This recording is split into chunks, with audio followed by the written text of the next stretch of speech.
It all starts with this disgusting, ugly, obese man of 34 years old walking on the street, when suddenly Truck Kun is about to run over some students. Our protagonist, with a heart as big as his belly, he jumps in to save them, but sadly he ends up dying. However, he reincarnates into a completely different world. This is the story of Rudius, who has reincarnated as a baby in a rural location with a mum with a big plot. So little Rudy thinks he's in Europe since he retains his memories from his past life. But no, it turns out he is in another world where magic is possible. So now that he's in an isekai, he spends his time exploring his home and savouring his maid. He at first didn't understand the language or anything, but little by little he learned to walk, to talk, to understand the language and to adapt to this new world. But during his explorations, he ends up finding some books on how magic works. He begins studying them to practice, realizing that much of the magical theory isn't precisely accurate, and uses this to his advantage to cast spells that produce water bubbles until one day, quite well trained, he tries to cast a much stronger water spell, which goes wrong and ends up destroying an entire wall. This alerts his parents, who, seeing that he indeed knows magic, decide to hire a magical tutor named Roxy. This cute little tutor is impressed by how good Rudy is at magic, so much so that she feels disheartened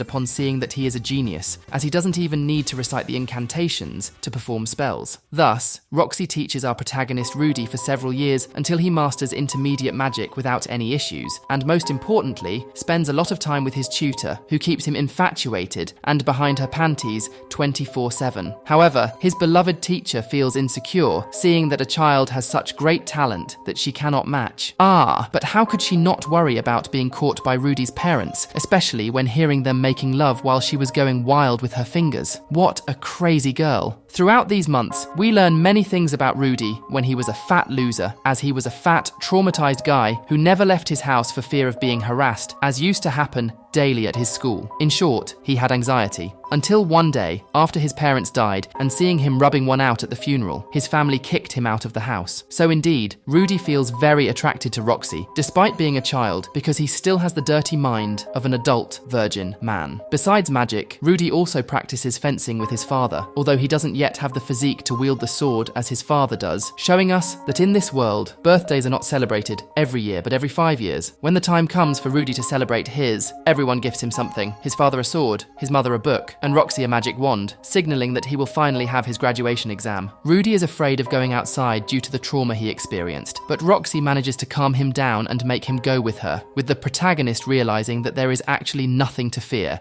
and that it's all in his mind, as there are also kind people. When they leave the village, Roxy shows off her incredible storm magic, which Rudy has to imitate, successfully doing so to graduate with honors, including Roxy, who, having nothing more to teach our protagonist, decides to travel the world to perfect her magic. Before leaving, she gives Rudy a charm from her village, making her student very happy and grateful since she not only taught him magic, but also helped him overcome his trauma. So, he will always have great respect for her, or maybe not so much, as months later, the maid discovers that Rudy was stealing panties from his dear teacher, Roxy. Confirmed he has been exposed. Sometime later, we see Rudy going outside fearlessly to explore the village, but his peaceful stroll is interrupted by some bad boys bothering a defenseless child. So, as a good guy, Rudy won't allow it, and defends the green-haired, pointy-eared boy named Sylphie, who seems to become his first friend. Upon returning home, his father reprimands him for hitting a child, refusing to listen to what Rudy has to say about it, but after a heated argument, his father acknowledges his mistake and apologizes, showing Rudy how challenging it is to be a parent, but that it's not so bad to have paternal affection from time to time. We see that Rudy meets daily with Sylphie to teach him magic until one day it starts to rain, and they end up going to Rudy's house to bathe to avoid getting a cold. But while they are both in their pajamas, Rudy realizes that Sylphie doesn't have a worm. Indeed, Sylphie is a girl who was mistakenly undressed despite her protests. This situation worsens when Sylphie tries to apologize by saying she seemed like a boy, revealing to Rudy's father that he didn't turn out to be a cool guy like him. So, Rudy gives him advice on how to handle women, suggesting that one should show vulnerability and talk about their concerns so that women will come running to him, as being dominant all the time isn't ideal. Rudy applies this with Sylphie, but she easily forgives him, saying she's not angry and that she hopes they can be friends forever. All's well until something extremely interesting happens in Rudy's family.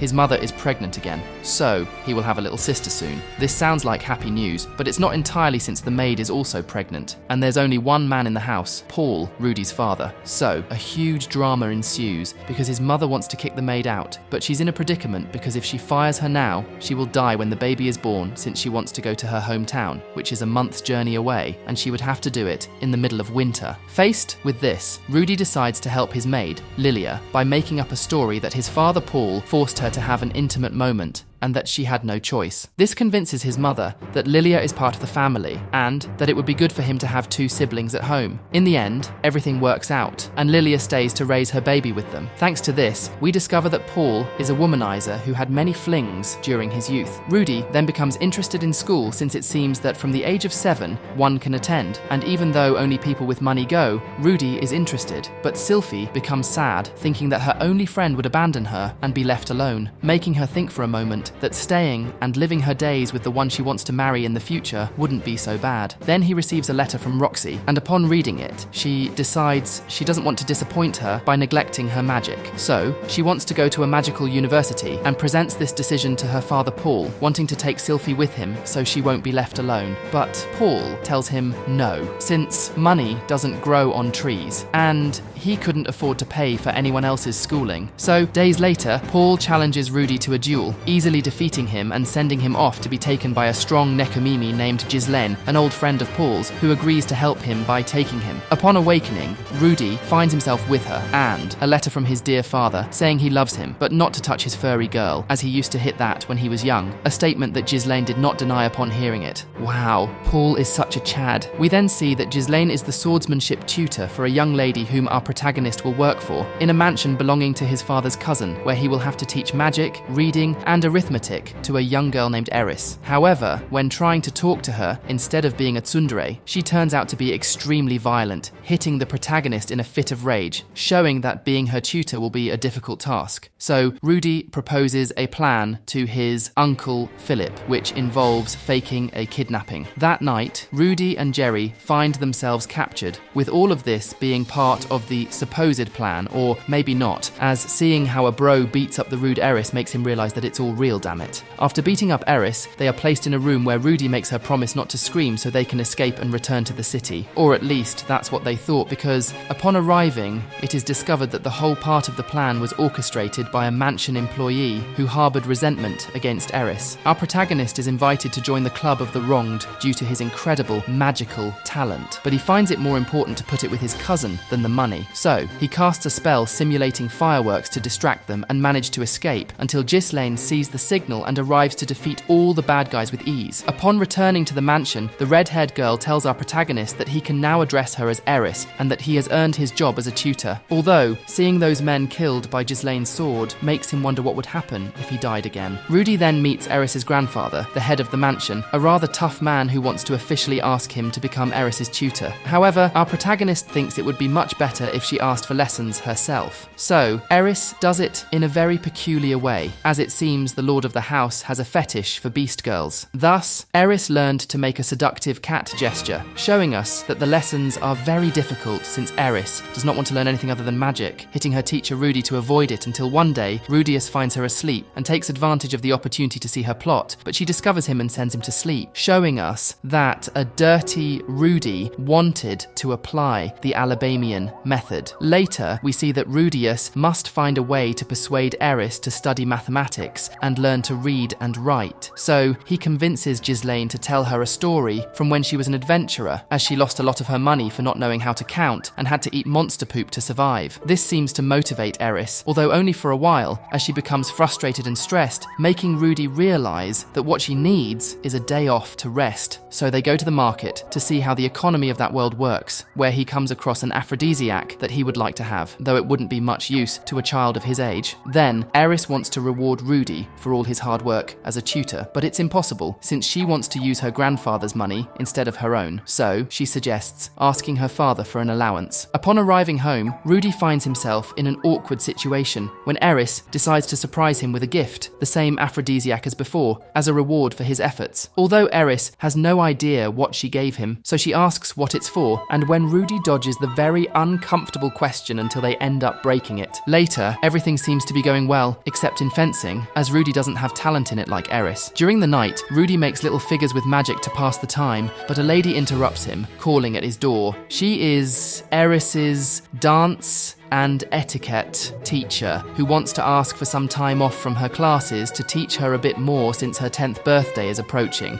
and she needs to shine before high society. With the free time that our protagonist now has, he takes the opportunity to learn new languages, like the Beast Girl's language, and his uncle Philip lends him his library books since he understands how beneficial it is to have one of those waifus. On the other hand, Eris skips her dance classes for not being good at dancing, so Rudy talks to her about how one feels good about mastering something one is bad at and that she should insist. He convinces her and takes her to practice with the dancing, and indeed, Eris is terrible at dancing, being quite clumsy with more than 2 left feet. Later, we see Roxy still sending letters to Rudy, explaining how her job is going, and knowing that our protagonist studies languages, gifts him a book to learn with more enthusiasm. Although one of the figures made by Rudy ends up with the prince Roxy works with, who, by the way, enjoys his lemons a lot. So he sends him to sleep frequently until the party day finally arrives, and Eris is very nervous, agreeing to dance with someone at the party, but she was screwing up, but she gets stepped on, so Rudy steps in to dance with her, resulting in an excellent display of the forbidden steps, thanks to her only needing to close her eyes and remember her fencing classes. The audience is fascinated, and even Rudy ends up impressing girls his age. However, Eris doesn't let him flirt for long. Later, Eris and Ghislaine meet in Rudy's room to offer the birthday girl a gift. Rudy gives his 2 students a magic wand, while the strong Ghislaine gifts her #1 fan a ring, which excites Eris quite a bit. The next day, our protagonist is snooping around the castle and catches the lord of the mansion inappropriately with one of his beast maidservants. Rudy apologizes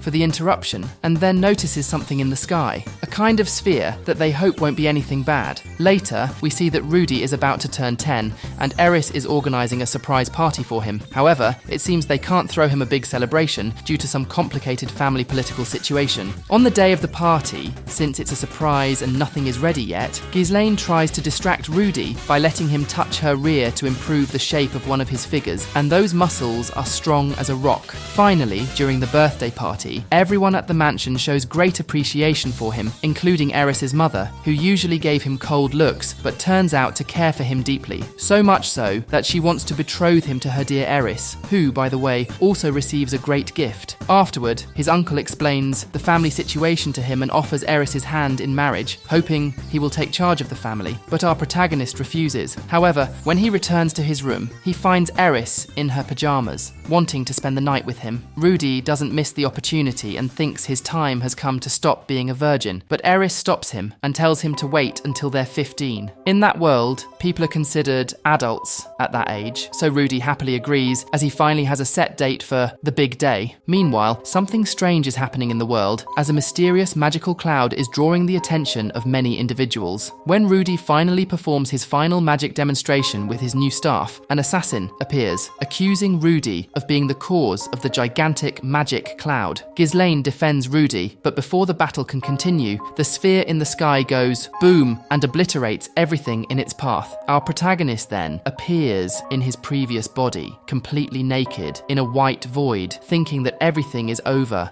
and that he's finally dead. But that's not the case, as he meets the human god, who tells him he isn't dead. The god advises him to help the man he will find beside him when he returns. When Rudy wakes up as a child, again, he finds himself in an unknown place next to a campfire, where he encounters a demon from the Supered race, a race feared by all due to their green hair and gem on their foreheads. Initially, Rudy is scared, remembering all of Roxy's warnings about this race. However, Ruijerd, the demon in front of him, turns out to be quite friendly, promising to take Rudy and Eris back to their continent. When Eris wakes up, she is terrified, but gradually warms up to Rudyard over time. As they journey home, they face various challenges, but these hardships ultimately strengthen their bond. At one stop, they arrive at a village where the town guard recognizes the pendant Rudy is wearing. Roxy, it turns out, is a demon from that village, and the guard happens to be her father. Their adventure continues when they arrive at a city they cannot enter because rumors have spread that Dead End is nearby,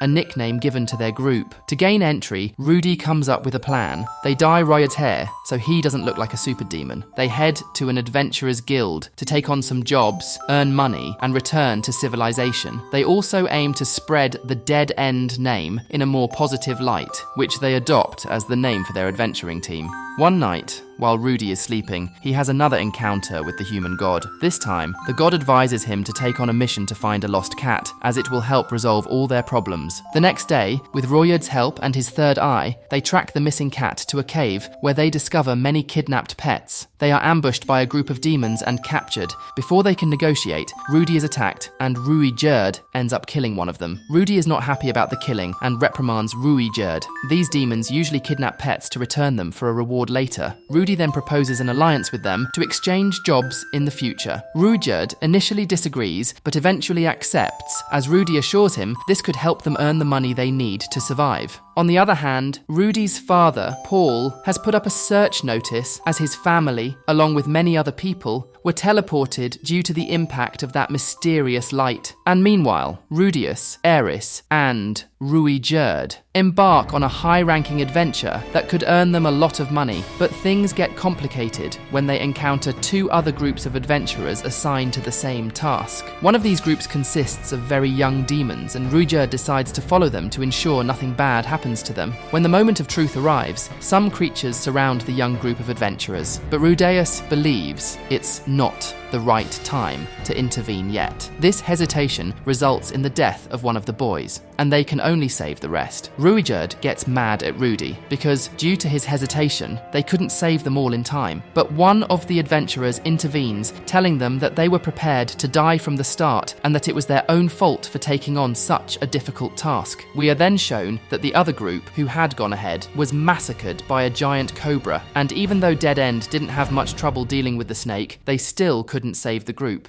Back in the city, a horse-like guy finds out they had exchanged tasks with the pet kidnappers and begins blackmailing Rudy, demanding half of their monthly earnings or else he'll report them to the guild and they'll lose their adventuring license. Rudius sees no way out as he really needs the money and prepares to kill the horse guy, but Rudyard steps in, removing the dye from his hair, revealing himself as a real superd, and threatens the horse guy, telling him that if he reports them, he'll send him to meet his maker. With that, they leave the area. That same night, Rudeus and Eris look for Rudyard outside the city to apologize, but Rudyard acknowledges Rudius's intentions to protect Eris. So, to prevent his hair and third eye from causing more trouble, he shaves his head bald and wears a band to cover it as they head to the next town and continue their journey back to the continent. Later, Dead End arrives at the beach, and Eris is super excited to see the sea for the first time. She even wants to jump in naked, much to the lustful gaze of a pervy Rudy. But before he can enjoy the view, Rudyard warns her that the sea is full of monsters, leaving Rudy disappointed. Meanwhile,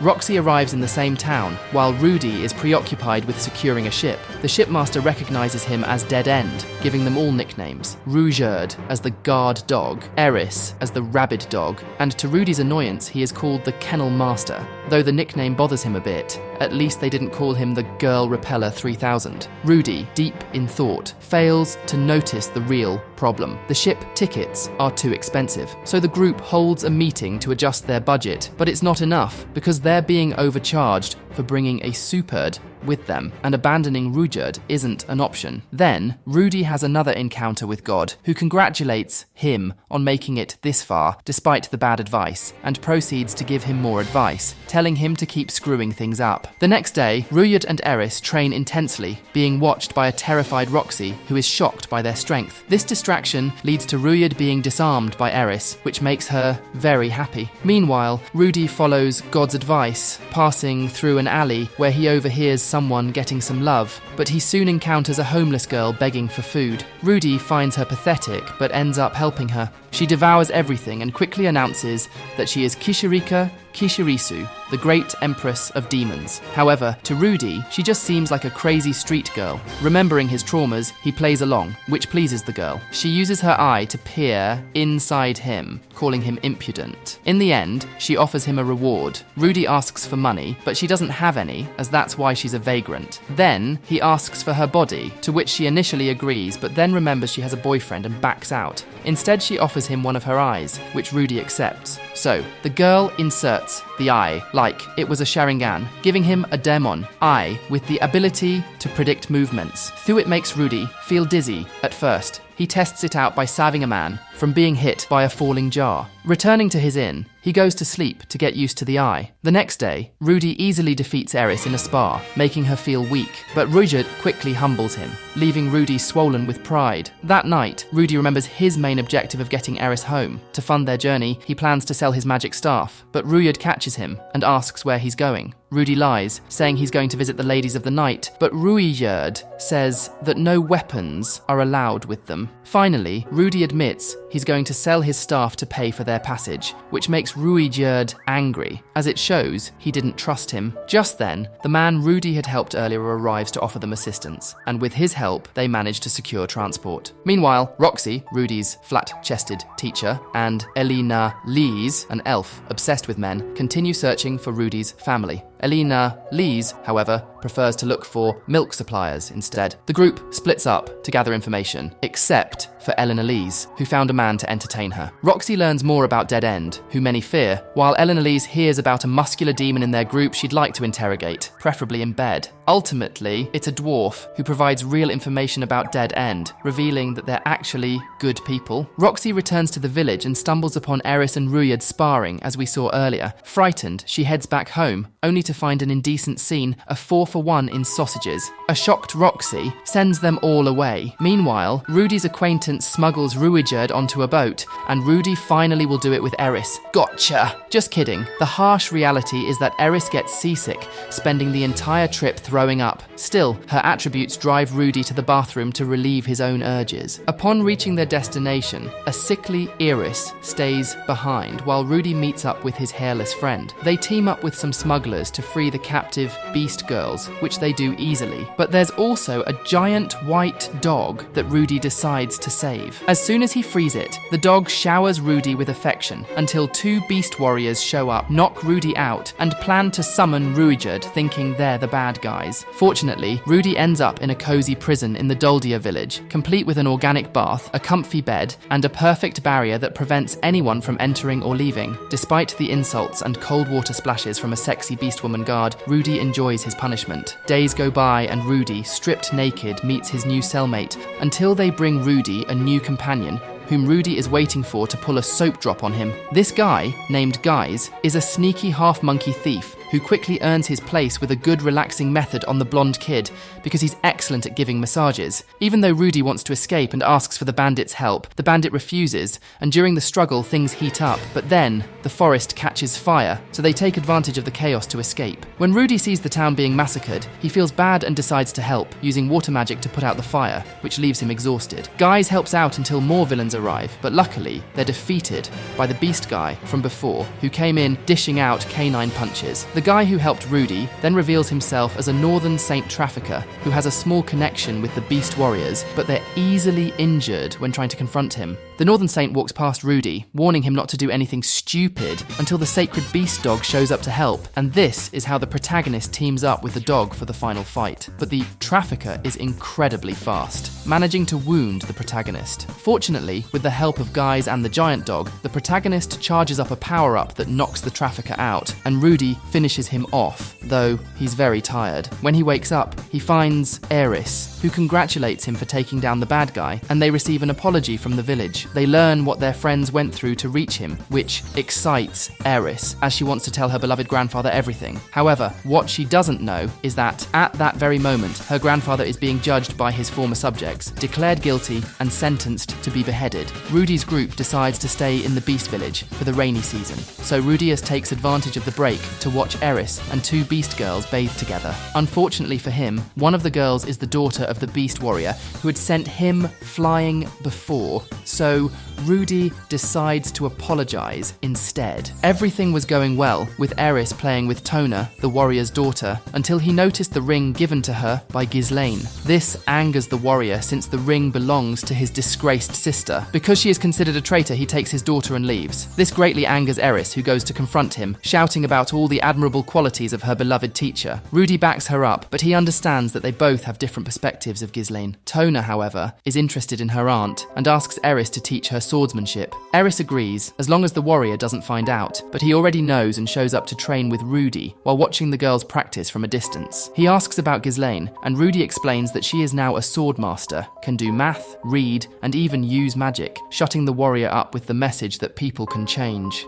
As the rain nearly ends, Eris has to leave, which leads to a fight with Tona, who wants her to stay. They part on bad terms until Tona's father tells her to say goodbye before it's too late, and she regrets it. This convinces Tona, who comes to say goodbye to Eris and make peace. But that's not the end, as Eris and the warrior decide to have a duel. Naturally, the beast warrior wins, leaving a confused Rudy who didn't see any of it. So they all say their goodbyes and leave. They take a little souvenir along. Guys, the thief from earlier, who escapes and joins their group. He tells them a couple of legends, including one about the 7 powers, the 7 strongest warriors in the world. But Rudy has no plans to meet anyone who could send him to meet St. Peter just yet. Their journey continues with Guys as a companion until they reach Millis, where he goes his own way, but not before telling Rudy to check out the Adventurers Guild. The trio gathers to make their next plans, which include improving Rua's reputation and earning money. Rudy starts selling anime-style figurines of his bald companion. Finally, he remembers to write a letter to his family, while Eris wants to hunt goblins. Having seen Goblin Slayer, Rudy sends Ruja to watch over her. Meanwhile,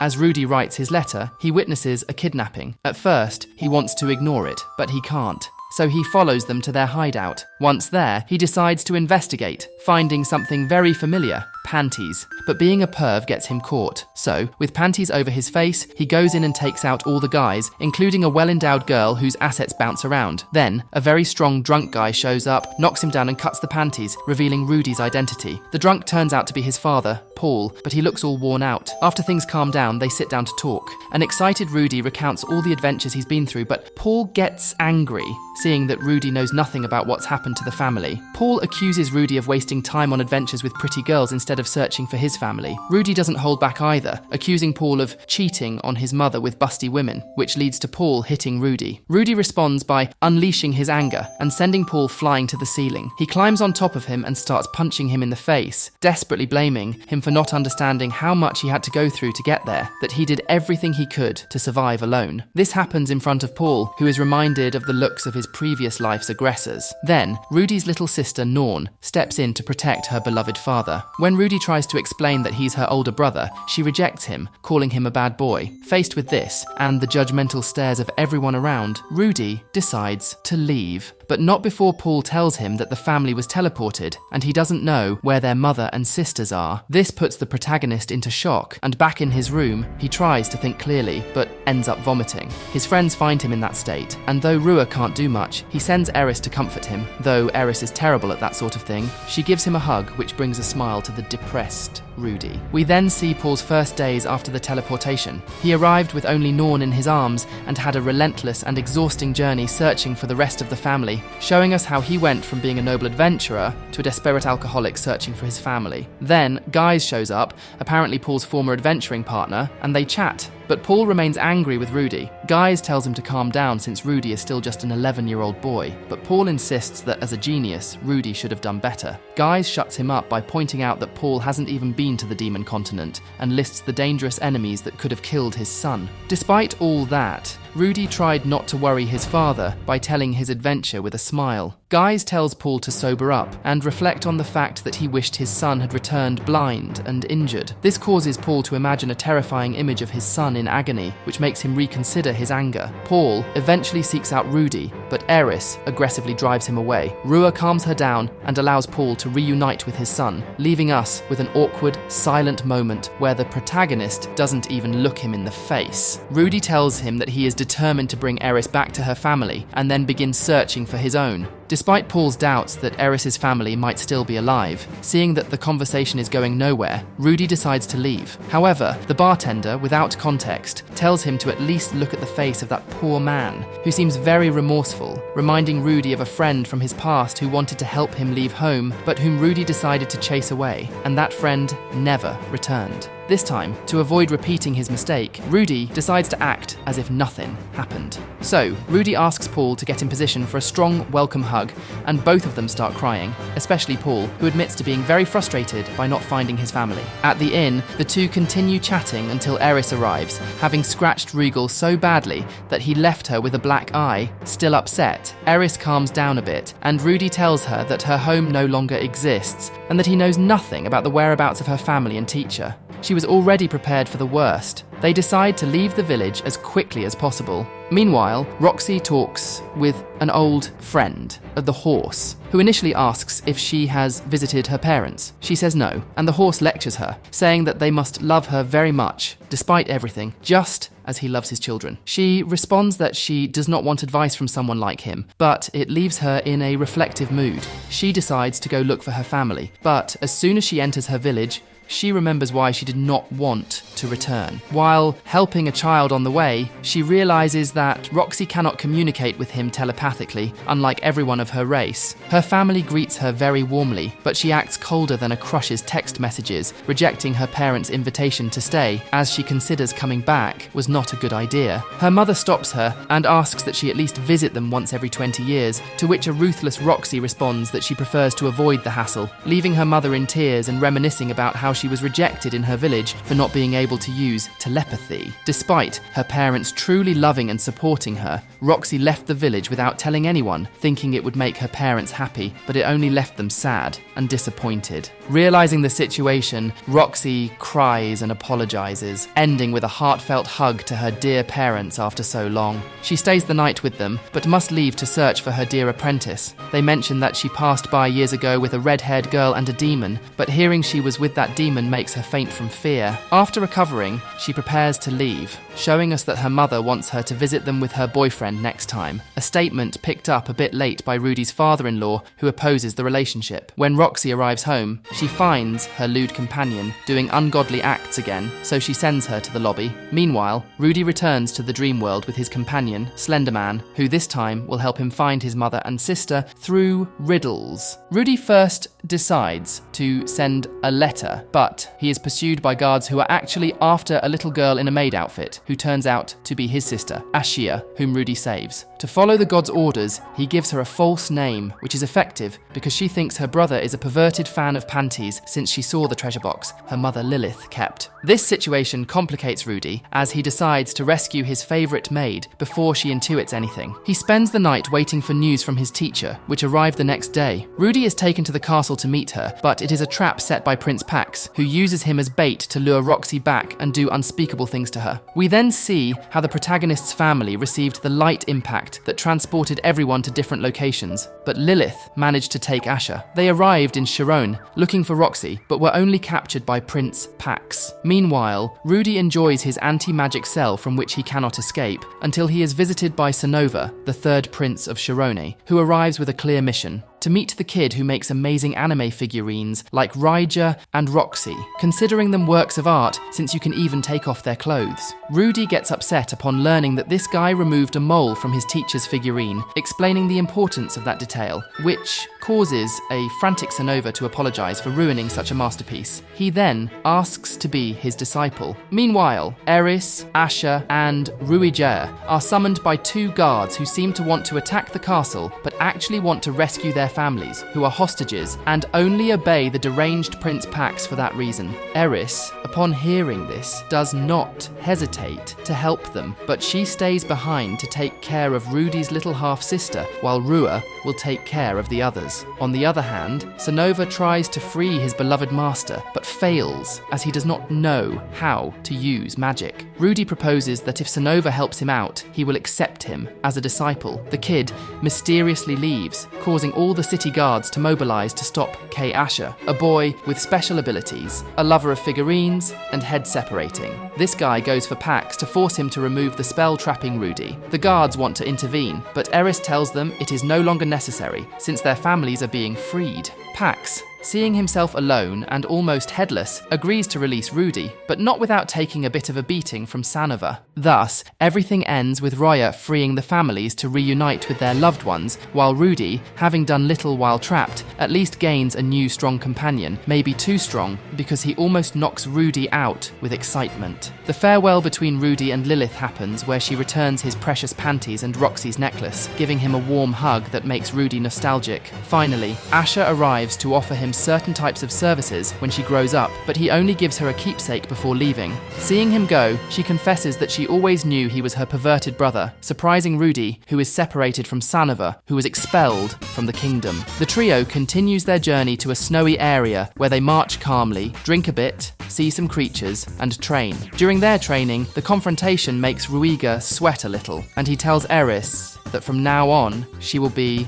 a true warrior, which excites the red-haired waifu who asks Rudy to pinch her. Rudy takes the chance to touch her plot, earning a hit. Their journey continues until they encounter a strange man whose presence freezes Eris and Riga, who are terrified and surprised as he seems to know their names, which scares them even more, except for Rudy, who, being a good buddy, introduces himself and asks for his name, which is the dragon god named Orsted. An ignorant Rudy stares at the terrifying man while mentioning he did not know Paul Greed had a child, and asks if he knows anything about the manor disaster. But Orsted says no. The situation complicates when Orsted asks if Rudy knows a guy who calls himself God, and Rudy quickly confirms it, causing Orsted to make a direct attack from which Rudy barely escapes, thanks to a scared Ruijard.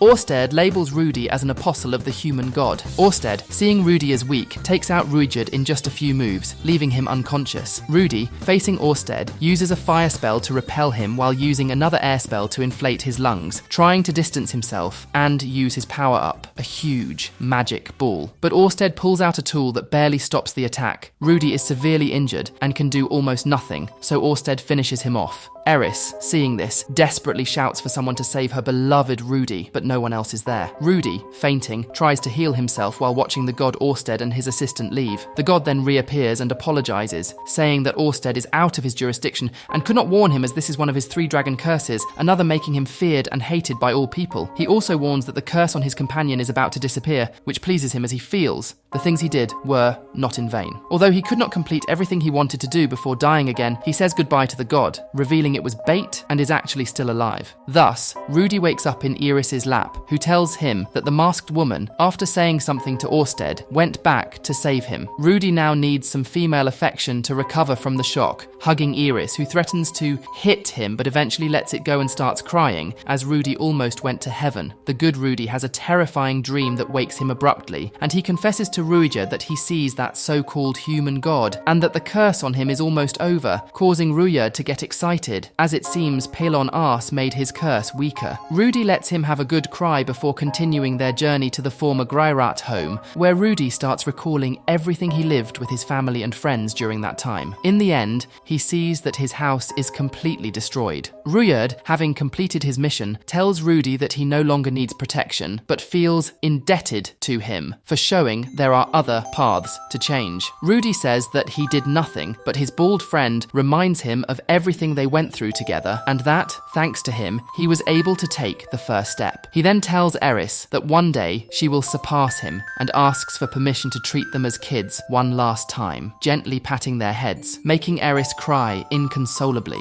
Finally, Ryad says goodbye, promising to see them again someday, while the saddened pair continue their journey to find the disaster survivors' camp. There they find Ghislaine, who Eris runs to hug, but her butler has terrible news. Her entire family is dead, Some perished in the tragedy. Others were executed by the kingdom's new lord, who wants Eris to be part of his harem. The mere mention of this enrages her beast woman teacher, as the butler suggests that it's the best choice for the people, but Eris silences them, saying she wants to be alone. Meanwhile, Rudius, while scanning the list of survivors, notices Sylphie's name, marked only as missing. Later, Eris visits Rudius at night, expressing her desire to start a new family and needing his help. Rudy, realizing she's just confused, resists, but she pushes him down, finishing with the secret phrase her mother told her, that she wants to be his playful kitten with meows included. The Quantais and say, might meet Rudy. The next day, Rudius wakes up extremely happy, no longer a virgin, but everything falls apart inside him when he finds Eris's hair on the floor, along with a letter saying, "It's not you, it's me. Yours is too small." In a panic, he runs to the butler for an explanation, but the man tells him he swore not to reveal where she went. Our Rudy, devastated, realizes that Eris cut her hair to break cycles and left with her teacher to become stronger and protect her beloved Rudeus. But rather than feeling protected, Rudy is left traumatized, recalling the worst of his past. Back when he stood up to the school's top bully, the leader and his group beat and humiliated him terribly, causing him to isolate himself. Although his parents tried to help, the psychological damage was too severe, leaving him feeling lonely again, back in his tent. Later, the butler asks Rudy for help with reconstruction work and tells him that they'll say Eris died in the teleportation events, but for now, Rudy should focus on working, not crying. Meanwhile, Rudyard saves a group of villagers from a beast, steadily gaining their trust. Eris keeps thinking about how amazing her Rudy is, believing he could never die, and finally admits that she loves him and will protect him the next time they face Orsted. We then see Roxy, who, along with her group, is having a wild drinking party with the Demon Empress, who beats the dwarf in a drinking contest. However, in the end, the Empress has no money to pay, but luckily, Roxy covers for her. The little Empress offers her a demon eye in return, but Roxy declines. Instead, the Empress uses her abilities to look into Rudy's family, revealing that Paul has reunited with Lilia and their daughter, leaving only Zenith missing. However, she can't see Zenith clearly, but mentions that she is in a labyrinth on another continent. The Empress also realizes that Rudy the Depressed is her precious student, finding it quite amusing. Meanwhile, Rudius reflects on how he was a traumatized, stubborn person who refused help from anyone, and feels that, in some ways, he hasn't changed. But remembering how kind Zenith was to him from the moment he was reborn, and how much she loved him, he becomes motivated once more to get back on his feet and go rescue her on his own. This was a very awesome and epic story, just like this one, so go watch this one next. But before, don't forget to leave your like and subscription.